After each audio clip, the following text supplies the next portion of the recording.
Hi everyone. Welcome back to Tech It Simple. In today's episode, I'm going to be showing you how to download and install the Cobo crypto wallet application on your Android device. So, without wasting much of our time, let's dive into the video. First of all, launch and open your Play Store. Also, make sure that your device is connected to a stable internet. Go to the search box at the top and type in Cobo crypto wallet.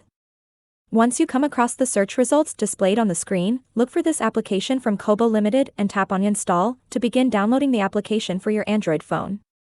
Wait until the app gets downloaded and installed, which will take a couple of minutes. Once it is done, tap on the Open button to launch and open the Cobo wallet application for your Android phone. So, that's how easy it is. If you found the video to be helpful, go ahead and give us a thumbs up. Don't forget to subscribe to our channel by hitting the subscribe button.